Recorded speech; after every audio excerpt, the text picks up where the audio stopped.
Hello students, welcome to academic guidance second. আমি সৌমেন মন্ডল আবার তোমাদের জন্য নিয়ে চলে এসেছি আরেকটি নতুন চ্যাপ্টার, অ্যারিথমেটিকের আরেকটি নতুন চ্যাপ্টার, চক্রবৃদ্ধি সুদ কষা বা কম্পাউন্ড ইন্টারেস্ট ক্যালকুলেশন।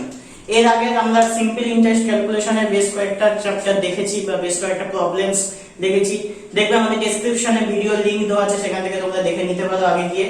তো আজকে আমরা যে চ্যাপ্টার নিয়ে আলোচনা করবো সেটা হচ্ছে কম্পাউন্ড ইন্টারেস্ট বা চক্রবৃদ্ধি সুদ। এতদিন পর্যন্ত আমরা সরল সুদে ছিলাম, এবারে আসবো আমরা কিসে? চক্রবৃদ্ধি সুদে আসবো। সরল সুদের চ্যাপ্টারটি কিন্তু অবশ্যই দেখো, তাহলে তোমাদের কনসেপ্ট ক্লিয়ার হয়ে যাবে। আর আরেকটা বলে দিই, যারা এখনো আমাদের চ্যানেল সাবস্ক্রাইব করোনি তারা অবশ্যই চ্যানেলকে সাবস্ক্রাইব করে নাও, আর যারা অলরেডি সাবস্ক্রাইব করেছো, ভিডিও দেখছো, তারা অবশ্যই ভালো করে ভিডিওগুলো দেখো, তাহলে তোমাদের কনসেপ্ট ক্লিয়ার হবে। এবং অবশ্যই share, like and comment must. তো চলে আসছে আমাদের আজকের চ্যাপ্টার, চক্রবৃদ্ধি সুদ কষা বা কম্পাউন্ড ইন্টারেস্ট ক্যালকুলেশন।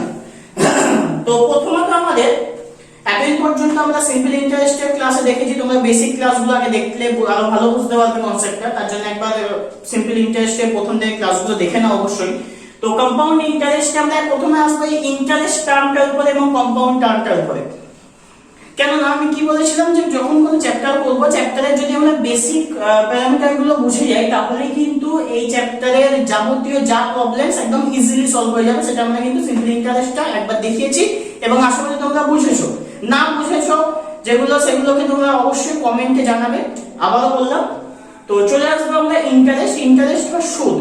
ইন্টারেস্ট বা সুদ কাকে বলছে? ইন্টারেস্ট বা সুদ তাকেই বলছে যেখানে কি আমরা কোনো মূলধন জমা রাখছি এবং তার রেসপেক্টে একটা সময়ের হিসাবে একটা সুদের হারের উপরে আমাদের কিছু টাকা এক্সেস যেটা আমরা পাচ্ছি সেটাই হচ্ছে কি সুদ। তো সেই সুদ কত রকমের হয়? ফার্স্ট অফ অল আমরা এই কনসেপ্টে আসবো, এই যে ইন্টারেস্ট বা সুদ।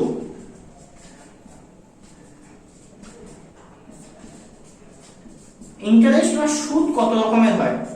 প্রথমে হচ্ছে কি সরল সুদ, আর একটা হয় কি চক্রবৃদ্ধি সুদ। এটা হচ্ছে সিম্পল, এটা হচ্ছে কম্পাউন্ড। এটা সিম্পল, এটা কম্পাউন্ড। তো এই সিম্পল ইন্টারেস্টের ক্ষেত্রে কি হয় আর কম্পাউন্ড ইন্টারেস্টের ক্ষেত্রে বা কি হয়, তো সেই নিয়ে আজকে প্রথম আলোচনাটা আমরা স্টার্ট করবো। তারপর আস্তে আস্তে বিভিন্ন প্রবলেমসে যাবো, যাতে তোমাদের কনসেপ্ট গুলো কিন্তু আরো ক্লিয়ার হয়ে যাবে। তো প্রথমে আসছে আমাদের কিসে? সিম্পল ইন্টারেস্টে। তো সিম্পল ইন্টারেস্টের ক্ষেত্রে কি হয়, একটা সময়ের হিসাবে, যেখানে একটা সময় থাকে টি, একটা সময় থাকে, একটা মূলধন থাকে যেটা প্রিন্সিপাল অ্যামাউন্ট, আর একটা কি থাকে, আর একটা থাকে কি একটা রেট অফ ইন্টারেস্ট থাকে, আর তার সবকিছু মিলিয়ে আমরা কি পাই? একটা আই পাই। কি পাই? একটা ইন্টারেস্ট পাই। এটাই হচ্ছে কিন্তু সিম্পল ইন্টারেস্টের খেলা। সিম্পল ইন্টারেস্টের ক্ষেত্রে কি হয়, আমরা যতই সময় যাই না কেন, শুধুমাত্র ইন্টারেস্টটা কার উপর নির্ভর করে, মানে কার উপরে বলতে কি একটা ফিক্সড অ্যামাউন্টের উপরে নির্ভর করে, সেটা কিন্তু হচ্ছে পি। আইটা কিন্তু সবসময় একটা ফিক্সড অ্যামাউন্টের উপরে নির্ভর করে, যত বছরই যাক না কেন আইটা কিন্তু সবসময় একটা ফিক্সড অ্যামাউন্টের উপর নির্ভর করে, যেটাই হচ্ছে কিন্তু আমাদের প্রিন্সিপাল অ্যামাউন্ট। কিন্তু যখন আমরা চক্রবৃদ্ধি সুদে চলে আসছি, চক্রবৃদ্ধি সুদের ক্ষেত্রে মেইন কনসেপ্টটাই এটা যে আমরা এখানে প্রথম যখন বছর এখানে যাচ্ছে, তখন কিন্তু এই পি এর উপরেই আই নির্ভর করছে। এই পি এর উপরেই আই নির্ভর করছে। এটা কি হলো? এটা হয়ে গেল ফার্স্ট ইয়ার। এটা হয়ে গেল ফার্স্ট ইয়ারে। কিন্তু যখনই আমরা তার পরের ইয়ারে চলে যাচ্ছি বা তার পরের ভাগে চলে যাচ্ছি, তখন কিন্তু এই আইটাই এসে আবার এর সঙ্গে অ্যাড হয়ে যাচ্ছে। এই আইটাই এসে কি হয়ে যাচ্ছে? আমাদের সঙ্গে অ্যাড হয়ে যাচ্ছে। তাহলে তারপরের বছরের জন্য পিটা কিন্তু আর পি থাকলো না, পিটা কিন্তু হয়ে গেল কি পি আই হয়ে গেল। তাহলে এটাকে যদি আমি i1 ধরি, তাহলে এটা i1, তখন সেকেন্ড ইয়ারের যে ইন্টারেস্টটা, তখন কিন্তু সেকেন্ড ইয়ারের ইন্টারেস্টটা কিন্তু এই p প্লাস i এর রেসপেক্টে আসবে, শুধু p এর রেসপেক্টে নয়। এখানেই কিন্তু সরল সুদ কষা বা সিম্পল ইন্টারেস্ট এবং চক্রবৃদ্ধি সুদের পার্থক্য হয়ে যায়। সুতরাং আমরা এটা বলতেই পারি যে কোনো অ্যামাউন্টের সরল সুদ এবং চক্রবৃদ্ধি সুদ প্রথম বছরের জন্য সমান। কোন অ্যামাউন্টের বা কোন বেসিক প্রিন্সিপাল অ্যামাউন্টের সরল সুদ বা চক্রবৃদ্ধি সুদ প্রথম বছরের জন্য সমান। কারণ প্রথম বছরে কি, প্রথম বছরে একটা ফিক্সড পি এর উপর নির্ভর করছে, দুটো ক্ষেত্রে, এখানেও নির্ভর করছে, এখানেও নির্ভর করছে। কিন্তু যখনই দ্বিতীয় বছর চলে আসছে, তখন কি হচ্ছে? তখন কিন্তু সরল সুদের ক্ষেত্রে কি, সরল সুদের ক্ষেত্রে i1 যখন যেমন পি এর উপর নির্ভর করছে, i2 ও কিন্তু পি এর উপরেই নির্ভর করছে। বা 3 বছরে যদি হয় i3 ও পি এর উপর নির্ভর করছে। চক্রবৃদ্ধি সুদে চলে আসছি, I1 মানে প্রথম বছরের ইন্টারেস্ট তখন কি কার উপর নির্ভর করছে, শুধু পি এর উপর বা প্রিন্সিপাল অ্যামাউন্টের উপর নির্ভর করছে। কিন্তু যখন আমরা দ্বিতীয় বছর চলে আসছি তখন দ্বিতীয় বছরের ক্ষেত্রে কি হয়ে যাচ্ছে, দ্বিতীয় বছরের ক্ষেত্রে ইন্টারেস্টটা কিন্তু এখানে এসে যোগ হয়ে যাচ্ছে, ইন্টারেস্টটা কিন্তু যোগ হচ্ছে এবং যে প্রিন্সিপাল অ্যামাউন্টটা সেটাকে কিন্তু ম্যাক্সিমাইজ করছে। আর তাহলে কি হবে, আবার যখন তৃতীয় বছরের ক্ষেত্রে আবার তখন এই I2টা কিন্তু আবার এর সঙ্গে এসে যোগ হয়ে যাবে। তাহলে তৃতীয় বছরের যখন এখানে কেস আমরা লিখব তখন কিন্তু আমাদের প্রিন্সিপাল অ্যামাউন্টটা এই রকম একটা অ্যামাউন্টে চলে যাবে এবং যার উপরে আমাদের কিন্তু I3 নির্ভর করছে। তো বোঝা গেল কি যত বছর যাবে তত ইন্টারেস্ট গুলো এসে এসে এর সঙ্গে যোগ হতে থাকবে, এইখান থেকে কিন্তু চক্রবৃদ্ধি সুদের পার্থক্য হয়ে যায়। তাহলে কোন সময় থেকে হলো, প্রথম বছরের জন্য সরল সুদ আর চক্রবৃদ্ধি সুদ কোনো পার্থক্য নেই, কারণ দুটোই কিন্তু জেনারেল পি এর উপর নির্ভর করছে। দ্বিতীয় বছর থেকে কিন্তু সরল সুদ আর চক্রবৃদ্ধি সুদের মধ্যে পার্থক্য হয়ে যাচ্ছে। কোথায় পার্থক্য হচ্ছে, দ্বিতীয় বছরের ক্ষেত্রে চক্রবৃদ্ধি সুদে এই পোরশন আর দ্বিতীয় বছরের ক্ষেত্রে সরল সুদে পি। মানে কি, দ্বিতীয় বছরের ক্ষেত্রে চক্রবৃদ্ধি সুদের জন্য মূলধনটা কি হয়ে যায়, পি এর সঙ্গে আরো একটা ইন্টারেস্ট এসে যোগ হয়ে যায়, মানে প্রথম বছরের যে ইন্টারেস্টটা সেটা কিন্তু পি এর সঙ্গে যোগ হয়ে তারপর রেকারিং হয়। আর সরল সুদের ক্ষেত্রে কি হয়, শুধু পি কিন্তু রেকারিং হয়, মানে এই যে অ্যামাউন্টটা এটা কিন্তু চক্রবৃদ্ধি সুদের জন্য এক্সেস।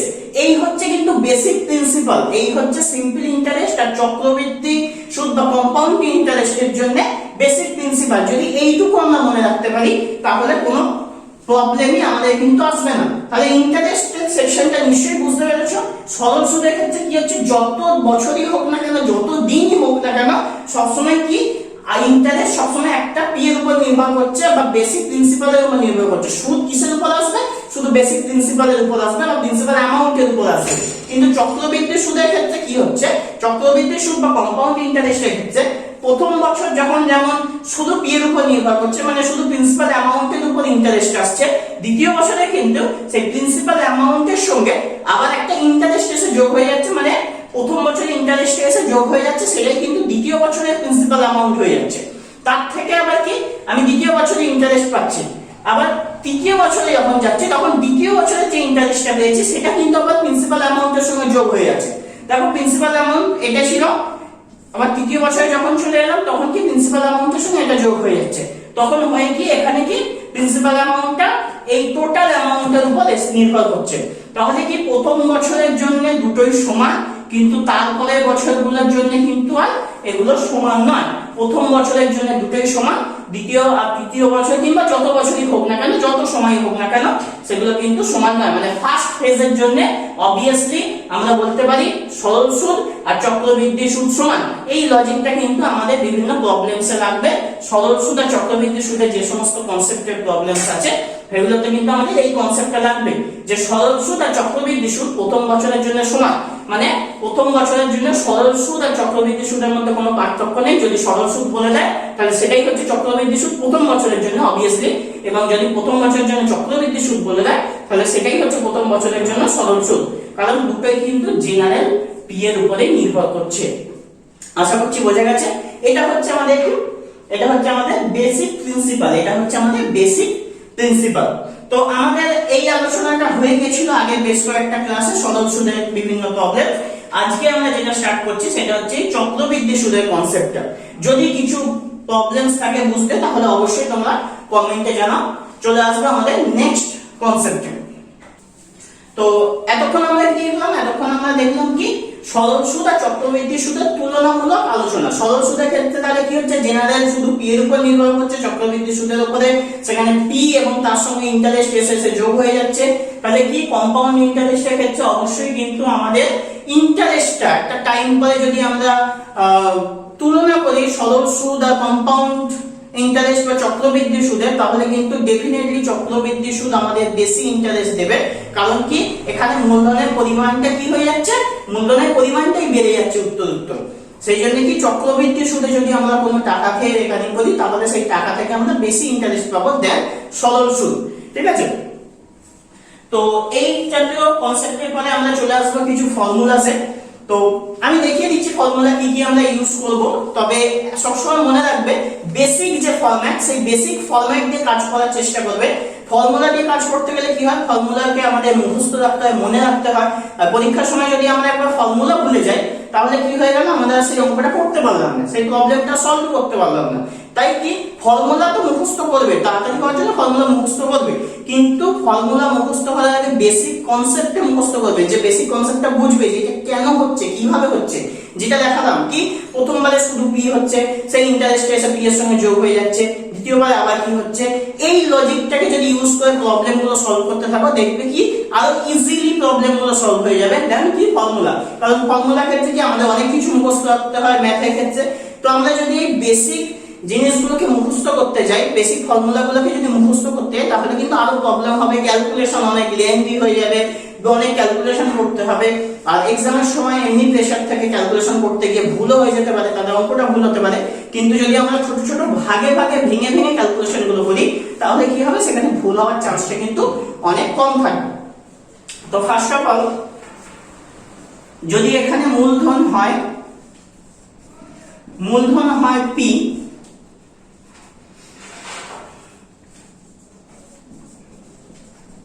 সুদের হার ধরে নিলাম আর, তাহলে n বছরের বা n time of recurring, n বছর না হয়েও এটা যে কোনো একটা টাইম অফ রেকারিং বলে দিতে পারে। তো সেই সময়ের জন্য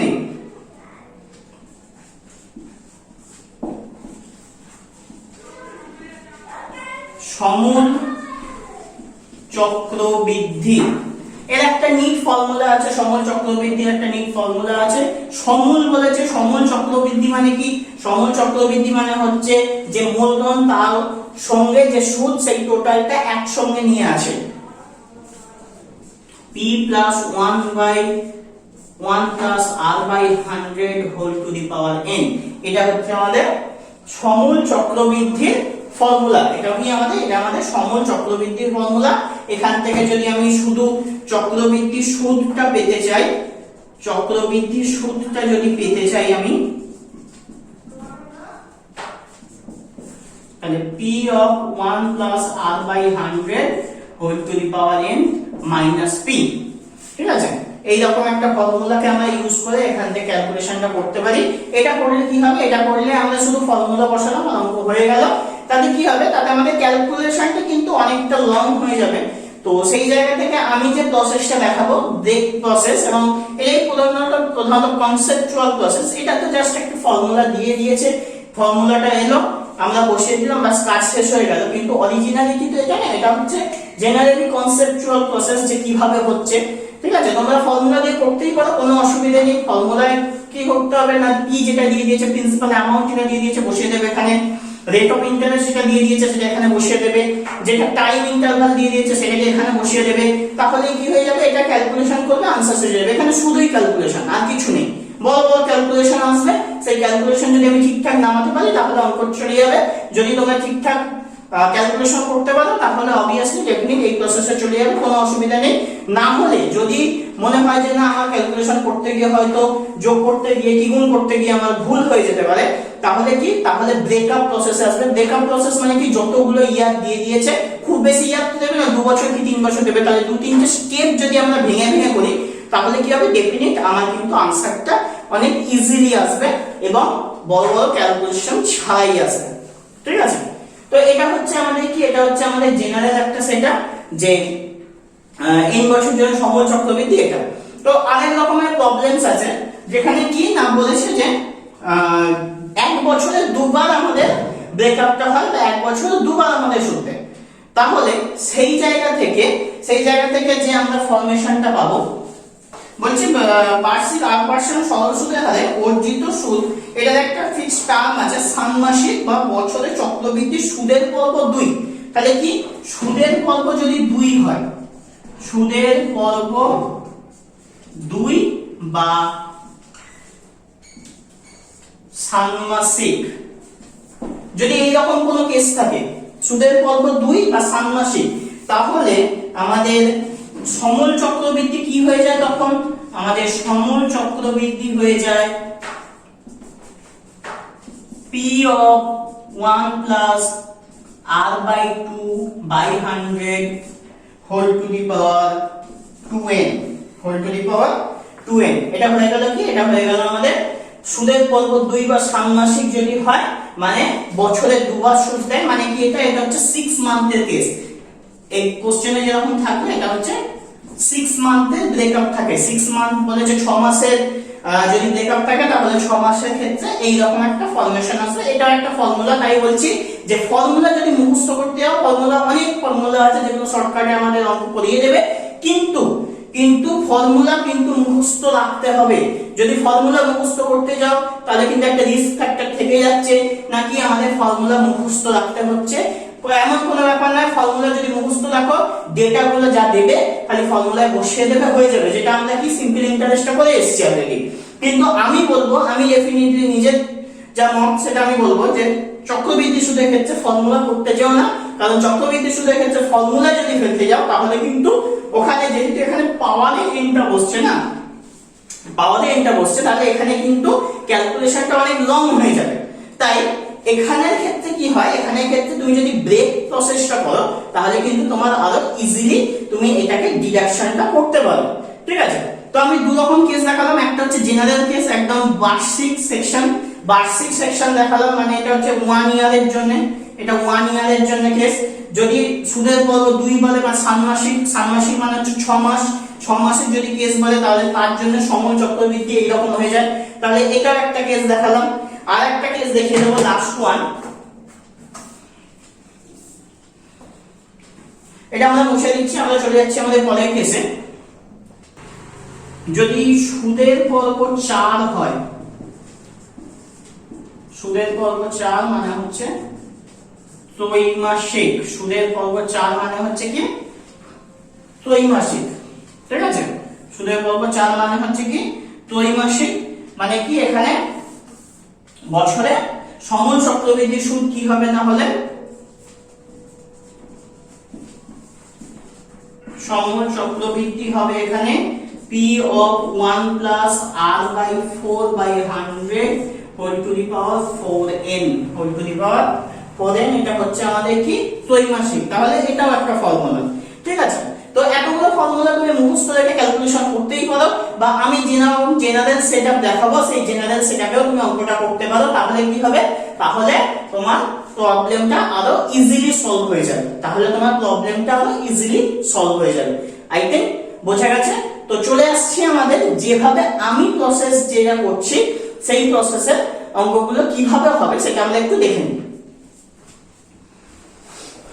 তো আমি একটা একদম স্ট্যান্ডার্ড কনসেপচুয়াল প্রসেসে যাব, যে কনসেপচুয়াল প্রসেসে গেলে কিন্তু প্রবলেমটা ভুল হওয়ার চান্স অনেক কমে যাবে এবং ক্যালকুলেশনও কিন্তু আমাদের কাছে ইজিয়ার হয়ে যাবে।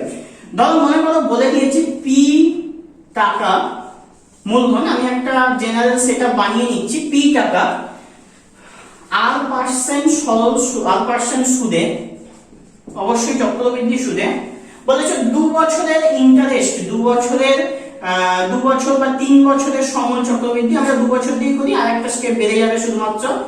বলেছে 2 বছরের সুদ বা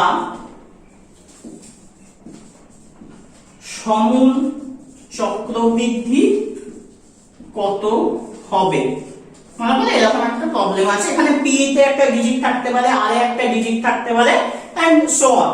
ঠিক আছে, তো এইরকম যদি প্রবলেম থাকে তাহলে আমরা কি করছি, আমরা লিখছি কি প্রথম বছরের সুদ। প্রথম বছরের ক্ষেত্রে আমরা প্রতি বছর ধরে ধরে করবো, তাহলে প্রথম বছরের মূলধন, প্রথম বছরের মূলধন কি, প্রথম বছরের মূলধন হচ্ছে p, তাহলে প্রথম বছরের সুদ, তাহলে কি হবে, প্রথম বছরের সুদ ডেফিনেটলি কি হয়ে যাবে, জেনারেলি PRT/100 হয়ে যাবে। জেনারেলি কি হয়ে যাচ্ছে, PRT/100। এখানে আমরা ক্যালকুলেশনটা দেখিয়ে দিলাম, I = PRT/100। ঠিক আছে, এটা একটা হয়ে গেল। এইবারে যদি এটা কি হতো, যদি এটা সিম্পল ইন্টারেস্ট হতো তাহলে দ্বিতীয় বছরের ক্ষেত্রেও কি হয়ে যেত, আমরা হিসাব করতাম কার রেসপেক্টে, এই পি এর রেসপেক্টে হিসাব করতাম। কিন্তু এইখানে কিন্তু আমি পি এর রেসপেক্টে হিসাব করতে পারবো না, এখানে আমায় কিন্তু এই দুটো যোগ করতে হবে। তাহলে দ্বিতীয়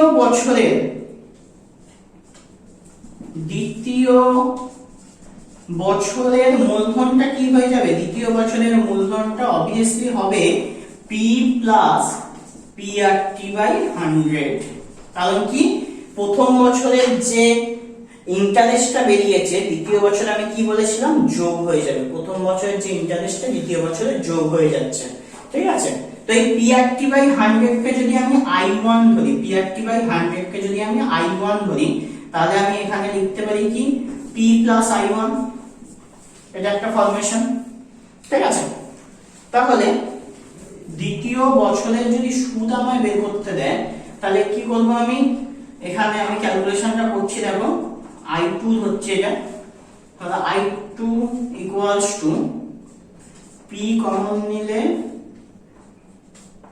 1 প্লাস RT/100 ইন্টু RT/100, এইরকম একটা প্রবলেম আসবে।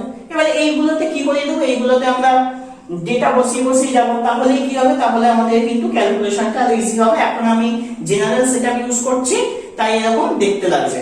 তাহলে এটা কি হয়ে গেল, এটা হয়ে গেল I2 হয়ে গেল। তাহলে আমাদের 2 বছরের পরে টোটাল কত হচ্ছে, 2 বছরের পরে আমাদের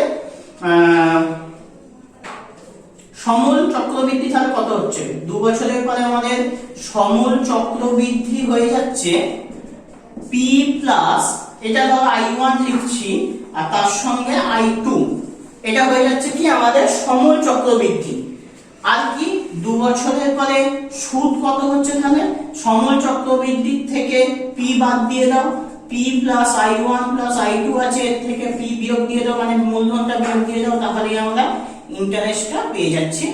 সেটা হচ্ছে I1 I2, মানে এই ইন্টারেস্টের যোগফলই হচ্ছে আমাদের 2 বছরের টোটাল ইন্টারেস্ট, ঠিক আছে। তো এই জাতীয় ক্যালকুলেশন করে আমরা কিন্তু একদম জেনারেলি প্রবলেম গুলো এন্ড করে দিতে পারি এবং রাইট আনসারে আসতে পারি একদম ইজি ক্যালকুলেশন নিয়ে, ঠিক আছে। আশা করি বোঝা গেছে। আরেকবার দেখে নাও, P টাকার 8% 2 বছরের সুদ বা সমূল চক্রবৃদ্ধি সুদ বের করতে বলেছে। তো প্রথম বছরের মূলধন, প্রথম বছরের সুদ, যেমন PRT/100 ক্যালকুলেশন করে বসে দাও, কোনো ফর্মুলা মনে রাখার দরকার নেই, এই একটা ফর্মুলা মনে রাখো তাহলেই হবে। PRT/100 চক্র সরল সুদ থেকে আমরা এই ফর্মুলাই করে আসছি, PRT/100 নিশ্চয়ই মনে আছে। তো এই ফর্মুলা বসে দাও, ইন্টারেস্ট বের করে নাও। দ্বিতীয় বছরের ক্ষেত্রে কি করবে, এই P আর PRT/100 একসঙ্গে যোগ করে দাও, P আর PRT/100 একসঙ্গে যোগ করে দাও, ঠিক আছে। সেটা হয়ে গেল কি আমাদের দ্বিতীয় বছরের মূলধন হয়ে গেল। আগের বছর সুদের সঙ্গে মূলধন যোগ হয়ে দ্বিতীয় বছরের মূলধন তৈরি হয়ে গেল। তারপরে কি দ্বিতীয় বছরের সুদ কি হবে, এই যে মূলধনটা হলো এই মূলধনটার উপরে আবার PRT/100 বসিয়ে দাও, তাহলে কি হয়ে যাবে আমাদের দ্বিতীয় বছরে ইন্টারেস্ট বেরিয়ে যাবে। যদি তৃতীয় বছর বলে তাহলে কি হবে, এই I2 এর সঙ্গে যোগ হয়ে যাবে, I2 যোগ হয়ে গিয়ে আবার তার উপরে ইন্টারেস্ট চাপবে, মানে একই PRT/100 দিয়ে আমাদের স্টেপ বাই স্টেপ করে যেতে হবে। ম্যাক্সিমাম 3 থেকে 4 বছর দেয়, তার থেকে বেশি দেয় না, ঠিক আছে। তাহলে কি হবে, ক্যালকুলেশনটা অনেক ইজি হয়ে যাবে। বোঝা গেছে? তো হয়ে গেল আমাদের বেসিক সেটআপ। একবার দেখে নাও ভালো করে, তাহলে পজ করে দেখে নাও ভিডিওটা। এবারে আস্তে আস্তে আমরা প্রবলেমসে আসবো একটা করে। ওকে, তো এতক্ষণ আমরা শুধু থিওরি পার্টটা পড়লাম। থিওরি পার্টের যদি কোনো প্রবলেম থাকে তাহলে আমাদের কমেন্টে জানাও। চলে আসবো আমাদের বিভিন্ন প্রবলেমসে, আমরা একটা করে প্রবলেমস দেখে নেব, তাহলে আমাদের আরো কনসেপ্ট ক্লিয়ার হয়ে যাবে। আমি যে বই থেকে এখন প্রবলেমগুলো করাচ্ছি, মধ্যশিক্ষা পর্ষদের গণিত প্রকাশ দশম শ্রেণী, তোমাদের সবার কাছেই আছে বইটা। দেখবে কোষে দেখি 6.1, পেজ নাম্বার 112, ঠিক আছে। কোষে দেখি 6.1, চক্রবৃদ্ধি সুদ ও সমাজবৃদ্ধি সুদের কোষে দেখি 6.1। চলে আসবো আমাদের প্রথম অঙ্কে।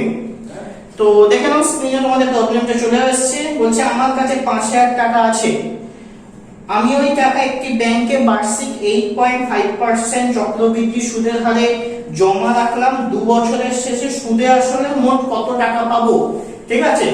তো প্রথমে আমি একবার ফর্মুলা দিয়ে দেখিয়ে দেব যে ফর্মুলা কিভাবে এখানে অ্যাপ্লাই করে। তারপরে আসবো আমরা কি, তারপরে আসবো জেনারেল সেটআপ, যে সেটআপটা নিয়ে আমি আলোচনা করলাম। এই সেটআপটা কিভাবে প্রবলেমটা সলভ হয় তোমরা নিজেরাই ডিফারেন্সটা বুঝতে পারবে যে কত ইজিলি এই ব্রেকআপ প্রসেসে আমরা ক্যালকুলেশনটা কমপ্লিট করে ফেলতে পারছি দেন ফর্মুলা। ঠিক আছে, তো চলে আসবো আমাদের সেই প্রসেসে। তো প্রথমে 1 নম্বর অঙ্কে এখানে কি বলে দিয়েছে, এখানে মূলধন বলে দিয়েছে কত, মূলধন বলে দিয়েছে 5000 টাকা।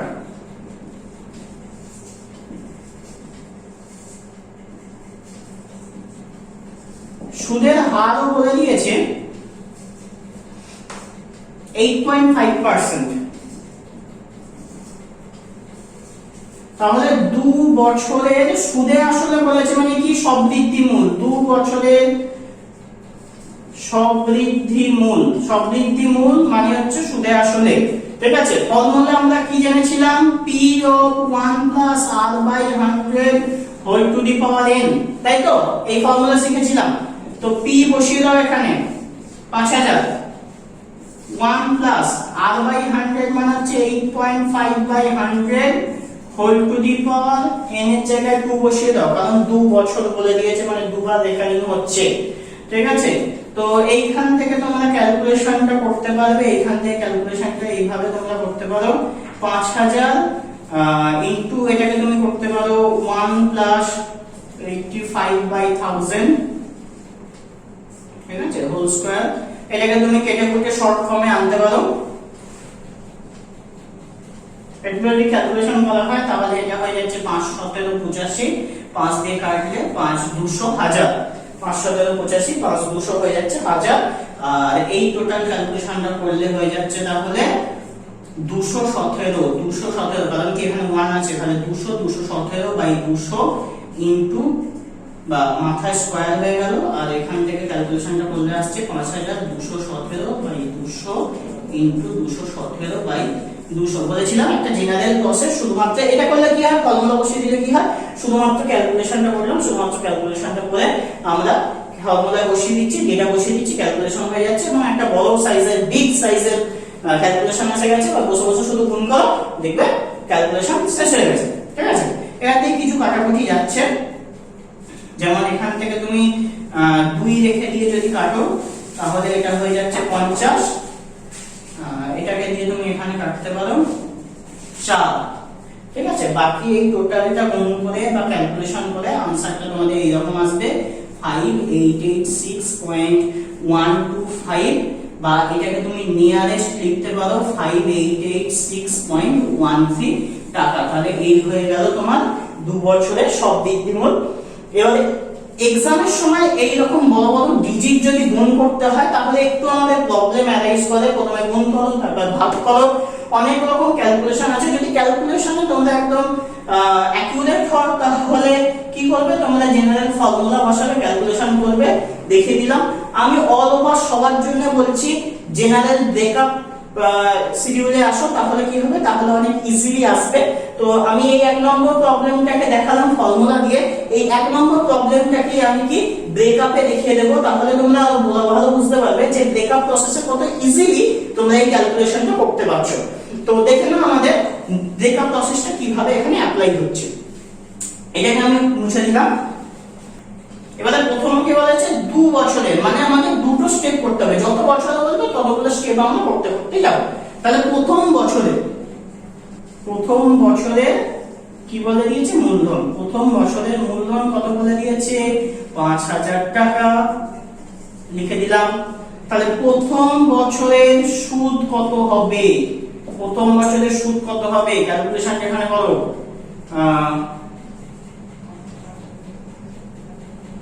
I equals to 5000 into কত পার্সেন্ট বলে দিয়েছে, 8.5% into 1 বছর বাই 100। তাহলে এখান থেকে জেনারেলি 100 দিয়ে কেটে দাও, তাহলে এটা হয়ে যাচ্ছে 50, 50 দিয়ে এটাকে মাল্টিপ্লাই করো, তাহলে 5 5 এ 25, 5 8 এ 40, 425। দেখো এখানে শূন্য আছে তাই পয়েন্টে এখানে অমিট হয়ে যাচ্ছে। তাহলে 1 বছরের সুদ কত বেরিয়ে গেল, 425 টাকা। এবারে আমার 1 বছরের কেস কমপ্লিট। এবার আমি চলে আসবো আমাদের দ্বিতীয় বছরের কেসে। তাহলে দ্বিতীয় বছরের মূলধন কত হবে, দ্বিতীয় বছরের মূলধন হবে এই দুটো যোগফল, কারণ প্রথম বছরের মূলধনের সঙ্গে প্রথম বছরের সুদ যোগ হয়ে তবে আমাদের দ্বিতীয় বছরের মূলধন হচ্ছে, তাহলে ৫,৪২৫ টাকা। তার সঙ্গে আমাদের এবার এর উপর ইন্টারেস্ট রেটটা চাপবে, তাহলে দ্বিতীয় বছরের সুদ কত হচ্ছে, তাহলে ক্যালকুলেশনটা করতে হবে আমাদের। এখানে I equals to ৫,৪২৫ ইনটু ৫,৪২৫ ইনটু 8.5 ইনটু 1 ডিভাইডেড বাই 100। ঠিক আছে, তো এখান থেকে আমরা ক্যালকুলেশনটা করছি। দেখো এখান থেকে ক্যালকুলেশন করলে এটা 5 দিয়ে কাটা যাচ্ছে, তাহলে 5 8 5 5 8 40 5 5 25, এটা 5 করি 100, এটা আবার যদি কাটি 5 4 করি তাহলে 5 2 10 5 17 85, তাহলে 217 8.5 গুণ করো, তাকে এবার কি করবে, তাকে 4 দিয়ে ভাগ করে দেবে। 217 8.5 গুণ করে তাকে 4 দিয়ে ভাগ করে দেবে, তোমাদের आंसर কত আসবে, 461.125 টাকা। এইটা তোমাদের দেখবে ক্যালকুলেশনে আসবে 461.125 টাকা। তো এইবারে তাহলে আমাদের এই দুটোকে যোগ করে দাও, তাহলে आंसर বেরিয়ে যাবে। তাহলে 5 আর 1 6, 5 আর 1 6, 6 আর 2 8, 4 আর 4 8, 5.125। তাহলে দ্বিতীয় বছরের শেষে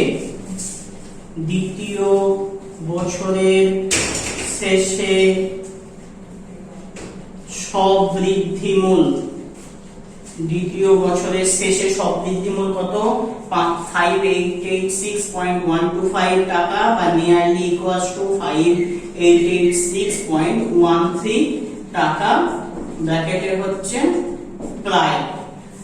ঠিক আছে, তাহলে দ্বিতীয় বছরের শেষে আমরা কত ইন্টারেস্ট পেয়ে যাচ্ছি, 5,886 টাকা 13 পয়সা। দেখো তাহলে আগের ক্ষেত্রে আমাদের কত বড় ক্যালকুলেশন করতে হচ্ছিল, আর এখানে আমাদের অল্প ক্যালকুলেশন করতে হচ্ছে।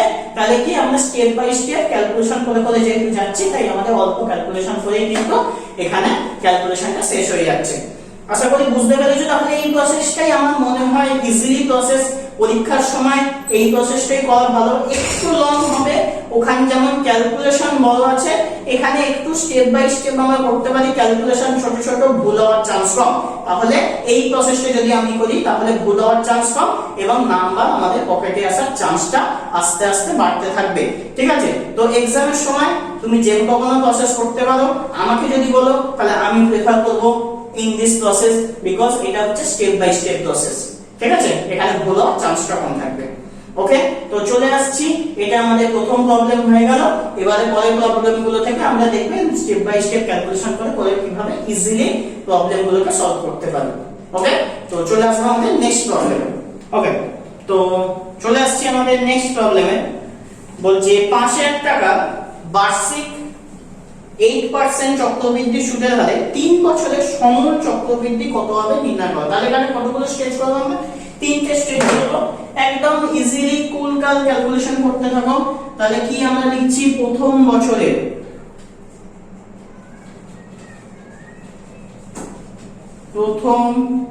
বছরের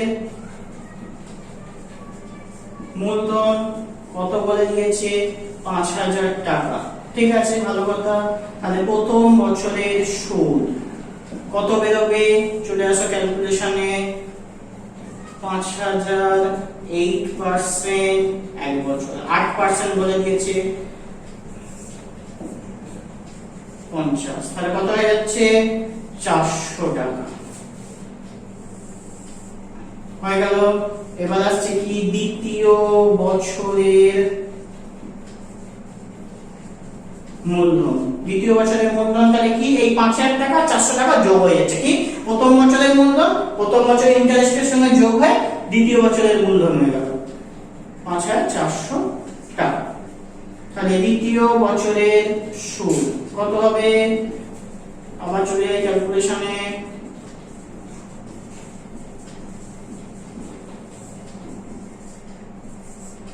কেটে দাও, একদম ইজি ক্যালকুলেশন, সেই জন্যই আমি স্টেপ প্রসেস প্রেফার করি বেশি। 4 32 এর 2 হাতে লিখবে 3, 5 40 আর 3 43, তাহলে হয়ে গেল আমাদের কত 432 টাকা। তাহলে দ্বিতীয় বছরের সুদ কত বেরিয়ে গেছে 432। তাহলে তৃতীয় বছরের মূলধন কত বেরোবে? তাহলে তৃতীয় বছরের মূলধন কত বেরোচ্ছে? তাহলে যোগ করে দাও 2 3 4 4 8, তাহলে 5832 টাকা, 5832 টাকা। তাহলে দ্বিতীয় বছরের সুদ, দ্বিতীয় বছরের সুদ তাহলে আমাদের ক্যালকুলেশন করতে হচ্ছে I equals to 5832 into 8 into 1 by 100। দেখো এই যে ক্যালকুলেশনটা এতক্ষণ কি করছিলাম, এতক্ষণ লাস্টে 0 ছিল, আমি 100 দিয়ে জেনারেলি কেটে দিচ্ছিলাম। এখানেও লাস্টে দুটো 0 ছিল, 100 দিয়ে কেটে দিয়ে ক্যালকুলেশন করছি। কিন্তু এখানে কি লাস্টে 0 আছে? লাস্টে 0 কিন্তু নেই। তাহলে কি এই জাতীয় ক্যালকুলেশনের ক্ষেত্রে, এই জাতীয় ক্যালকুলেশনের ক্ষেত্রে আমি কি করব? এই জাতীয় ক্যালকুলেশনের ক্ষেত্রে প্রথমে আমি উপরের পোরশনটা মাল্টিপ্লাই করে দেব। এই জাতীয় প্রবলেমের ক্ষেত্রে কি উপরের পোরশনটা আমি মাল্টিপ্লাই করে দিচ্ছি এবং বাই 100 করে তার ক্যালকুলেশন করে দিচ্ছি। বাই 100 মানে কি দুটো সংখ্যা থাকে পয়েন্ট বসে যাবে, ঠিক আছে? তো এটাকে ক্যালকুলেশন করলে কত হয়? 8 2 এর 16 6 হাতে আছে 1, 3 8 এর 24 আর 1 এ 25, 25 এর 5 হাতে থাকবে 2, 8 8 এ 64 আর 2 এ 66, 6 হাতে থাকবে 6, 5 8 এ 40 আর 6 46, তাহলে 46656 আর বাই 100 করে দিলে কি হয়ে যাচ্ছে? তাহলে 466.56 টাকা। দেখো কত ইজিলি ক্যালকুলেশন হয়ে গেল। এটা যদি কাটাকুটি করতে হতো, প্রথমে কাটাকুটি করলাম, করে এখানে 100 কেটে অন্য কিছু হয়ে গেল, আবার ফের উপরে গুণ করছি, নিচে এসে ভাগ করছি, অনেক ঝামেলা। নিচে যখন 100 থাকবে, যদি উপরে শূন্য থাকে তো কাটবে, না হলে 100 কে ডিস্টার্ব করার কোনো দরকার নেই। উপরের পোরশনটাকে গুণ করো, বাই 100 করে দাও, তাহলে দুটো আগে পয়েন্ট চলে আসবে। বাই 100 মানে কি এইখানে একটা পয়েন্ট চলে এলো। বোঝা গেল কি বললাম? তাহলে কি হবে? ক্যালকুলেশনটা আমাদের অনেক ইজি হয়ে যাবে, ঠিক আছে? তাহলে এইখানে আমাদের শেষ হয়ে যাচ্ছে। তাহলে এখানে 3 বছরের সবৃদ্ধি মূল কত হচ্ছে? 3 বছরের সবৃদ্ধি মূল, 3 বছরের সবৃদ্ধি মূল তাহলে কত হচ্ছে? 0.56। তো আগে বসেই গেল, 6 আর 2 8, 6 আর 3 9, 8 আর 4 12, 5 আর 1 6, 6289.56 টাকা হয়ে গেল ক্যালকুলেশন। কোনো ভুল হওয়ার সম্ভাবনা নেই। অঙ্ক পরীক্ষা করো, নাম্বার নিয়ে বাড়ি চলে আসো, ব্যাস, ঠিক আছে? এই জাতীয় প্রসেস করবে, ভুল হওয়ার কোনো চান্স থাকবে না। চলে আসবো আমাদের নেক্সট প্রবলেমে। ওকে, তো চলে আসছে আমাদের 3 নম্বর প্রবলেমে। দেখো স্ক্রিনে তোমাদের প্রবলেমটা চলে এসেছে। বলছে গৌতম বাবু 2000 টাকা বার্ষিক 6% চক্রবৃদ্ধি সুদের হারে 2 বছরের জন্য ধার নিয়েছিলেন। 2 বছর পরে তিনি কত টাকা চক্রবৃদ্ধি সুদ দেবেন? তাহলে ভালো করে বোঝো কোশ্চেনটা। এখানে কিন্তু সমূল চক্রবৃদ্ধি বের করতে বলেনি, এখানে বলেছে কি 2 বছরের সুদটা বের করতে বলেছে, ঠিক আছে? তো অ্যাসে আমরা প্রবলেমটা একই বা সলিউশনটা একই ভাবেই করব, ঠিক আছে? কিন্তু সমূল চক্রবৃদ্ধি যখন বেরোবে, সেই সমূল চক্রবৃদ্ধি থেকে মূলটাকে বাদ দিয়ে দেবো, মানে কি মূলধনটাকে আমরা বাদ দিয়ে দিলাম, তাহলে কি বেরিয়ে যাবে? আমাদের চক্রবৃদ্ধি সুদ বেরিয়ে যাবে। তো চলে আসছে আমাদের প্রবলেমে।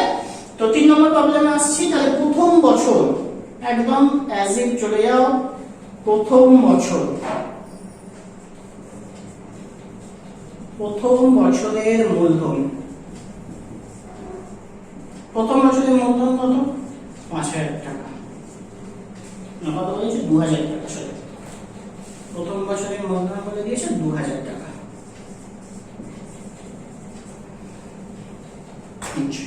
পার্সেন্ট কত বলে দিয়েছে?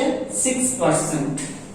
তাহলে প্রথম বছরের সুদ, প্রথম বছরের সুদ এখানে ক্যালকুলেট করো। i ইকুয়ালস টু তাহলে কি হচ্ছে? 2000 into 6 into 1 by 100। General calculation করলে কি হচ্ছে? 100 দিয়ে কাটলে 20, তাহলে এটা হয়ে গেল 120 রুপিস। তাহলে হয়ে গেল কি দ্বিতীয় বছরের মূলধন তাহলে কত হয়ে যাচ্ছে? প্রথম বছরের মূলধনের সঙ্গে প্রথম বছরের সুদ যোগ হয়ে যাবে, তাহলে 2120 টাকা হয়েছে। তাহলে দ্বিতীয় বছরের সুদ, দ্বিতীয় বছরের সুদ কত বের হচ্ছে? ক্যালকুলেশন করো, 2120 into 6 into 1 by 100। তাহলে এখানে তোমায় ক্যালকুলেট করলে এখানে এটা 0 0 কেটে যাও, ঠিক আছে। বাকি এইখানে আমি যা বলেছিলাম এখানে কাটার দরকার নেই, জেনারেল মাল্টিপ্লাই করো। 6 দিয়ে 12 2 হাতে আছে 1, 6 কে 6 কে 7 আর 6 দিয়ে 12 বাই 10 করে দিলে হয়ে যাচ্ছে 127.20 টাকা। তাহলে এখানে 2 বছরের শেষে 2 বছরের সবৃদ্ধি মূল, 2 বছরের সবৃদ্ধি মূল তাহলে কত হচ্ছে, যোগ করে দাও এটা 7 2 2 4 1 1 2 2, তাহলে 2247.20 টাকা। এটা হয়ে গেল কি 2 বছরের সবৃদ্ধি মূল। অতএব 2 বছরের সুদ কত হবে, তাহলে 2 বছরের সুদ হবে সবৃদ্ধি মূল থেকে মূলধন বাদ দিয়ে দাও, আমরা দেখিয়েছিলাম থিওরিতে।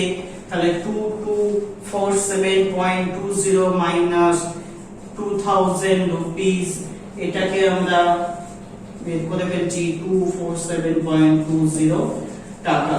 তাহলে এই হয়ে গেল আমাদের কি, এই হয়ে গেল 2 বছরের ইন্টারেস্ট। তাহলে কি প্রথম বছরের মূলধন এত, প্রথম বছরের সুদ বেরিয়ে গেল, দ্বিতীয় বছরের মূলধন কি হবে হচ্ছে প্রথম বছরের মূলধনের সঙ্গে সুদ যোগ হয়ে যাচ্ছে, অ্যাসেট ক্যালকুলেশন করে বেরিয়ে গেল। সেম ওয়েতে আমরা 2 বছরের সবৃদ্ধি মূল বের করে ফেললাম।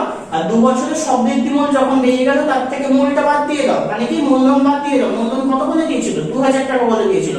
তাহলে সবৃদ্ধি মূল থেকে মূলধন বাদ দিয়ে দাও, তাহলেই আমাদের বেরিয়ে গেছে 2 বছরের চক্রবৃদ্ধি সুদ। তাই 2 বছরের চক্রবৃদ্ধি সুদ কত বেরোচ্ছে, 247.20 টাকা, 248.20 টাকা। বুঝা গেল? তো এই হয়ে গেল আমাদের 3 নম্বর প্রবলেম। দেখো কত ইজিলি আমরা প্রবলেমটাকে সলভ করতে পেরেছি। চলে আসবো আমাদের নেক্সট প্রবলেমে। ওকে, চলে আসছি আজকের আমাদের ভিডিওর লাস্ট প্রবলেমে। আজকে আমরা অনেকটা থিওরি করেছি আর কিছু প্রবলেমসও দেখলাম বিভিন্ন টাইপসের। তো আজকে ভিডিও আমি এই প্রবলেমটা দেখেই শেষ করব। কেমন লাগলো ভিডিওটা অবশ্যই জানাবে। তো চলে আসছি আমাদের 4 নম্বর প্রবলেম, আজকের লাস্ট প্রবলেমে। তো এখানে বলে দিয়েছে দেখো প্রবলেমটা 30,000 টাকা বার্ষিক 9% চক্রবৃদ্ধি সুদের হারে 3 বছরের চক্রবৃদ্ধি সুদ কত হবে সেটা হিসাব করতে বলেছে। তাহলে একদম জেনারেল সেটআপে আমরা চলে আসব। প্রথম বছরের মূলধন,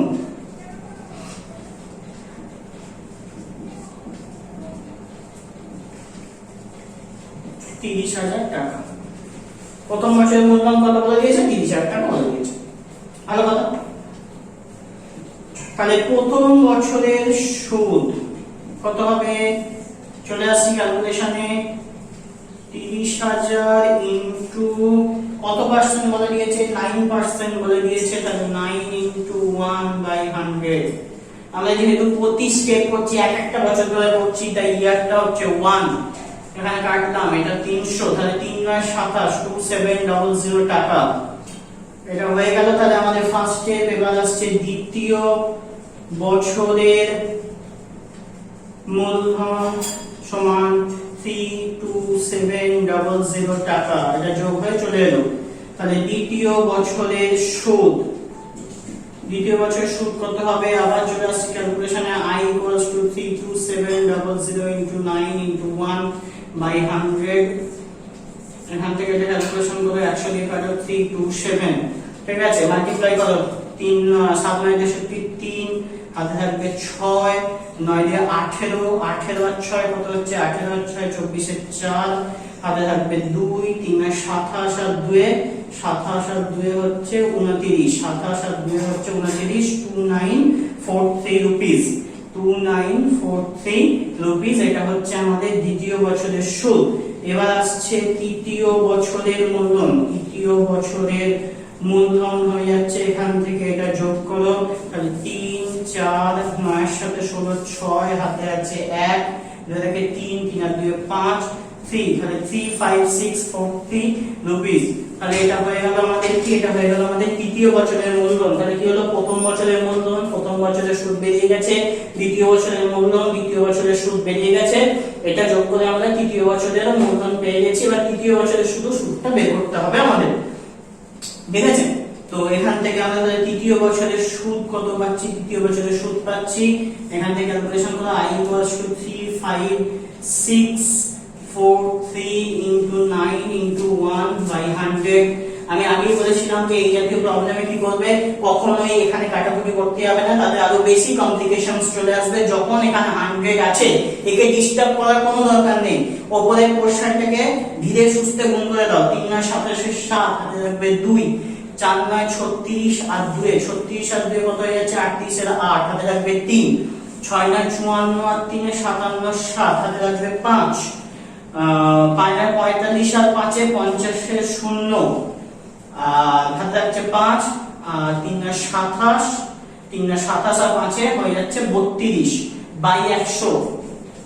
আর এখান থেকে কি বলে দেবো, এখান থেকে পয়েন্টটা এক ধাপ আগে চলে এলো, বাই 100 করলে কি হয়ে যাচ্ছে, পয়েন্টটা এক ধাপ আগে চলে আসছে। তাহলে এখান থেকে 3207.87 রুপিস, তাহলে দ্বিতীয় বছরের সুদ বেরিয়ে গেল এটা। এবার এটাকে যোগ করে দাও, তাহলে 0.87 তো এখানে আলাদা বসে গেল। এবারে যোগ হচ্ছে 7 আর 3 10 এর 0 হাতে আছে 1, 7 আর 3 10 এর 0 হাতে আছে 1, 4 আর 1 5, ঠিকঠাক করে যোগ করবে।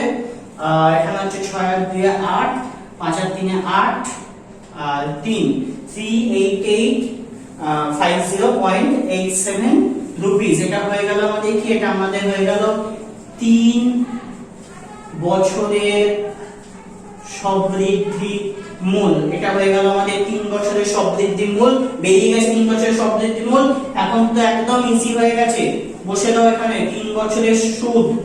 কি করতে হবে, এর আগে প্রবলেমই আমরা করেছি, এখানে সবৃদ্ধি মূল থেকে মূলটা বাদ দিয়ে দাও, ইজিলি চলে আসছি 38850.87 মাইনাস 30,000। দেখে শুনে ডিজিট গুলো বসাবে, না হলে কিন্তু অ্যারিথমেটিক ভুল হবে। অ্যারিথমেটিকে খুব দেখে শুনে ডিজিট বসাতে হয়।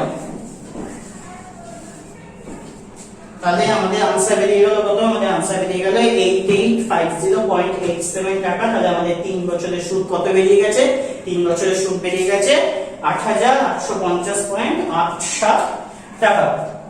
তো আমরা আমাদের লাস্ট প্রবলেমটা দেখে নিলাম। দেখো একই প্রসেস ইউজ করে আমি প্রবলেমটা করছি, তাতে কি হচ্ছে, আমাদের ক্যালকুলেশনটা অনেক ইজি হয়ে যাচ্ছে। তোমরা এইভাবে না ভাগ করে করে তোমরা একদম আলাদা আলাদা ভাবে লিখে লিখেও করতে পারো, যে প্রথম বছরের মূলধন এত, প্রথম বছরের সুদ এত, এইভাবে লিখে লিখেও করতে পারো। আমি শর্টকাটে কিভাবে করতে হয় সেটা দেখে দিলাম। এটা হচ্ছে স্টেপ বাই স্টেপ করা, যাতে কি হবে তোমাদের আরো তাড়াতাড়ি অঙ্কটা হয়ে যাবে এবং ছোট ছোট ক্যালকুলেশনের মাধ্যমে অঙ্কটা হয়ে যাবে।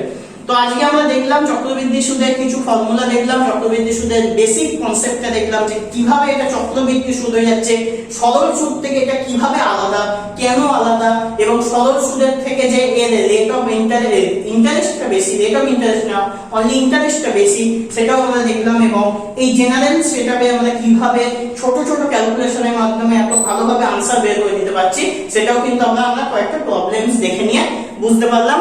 তো আশা করি আমাদের ভিডিওটা তোমাদের ভালো লেগেছে। তো কেমন লাগলো ভিডিওটা অবশ্যই জানাও কমেন্টে। আজকে আমরা এই প্রবলেমটা দেখেই আমাদের ভিডিও শেষ করলাম।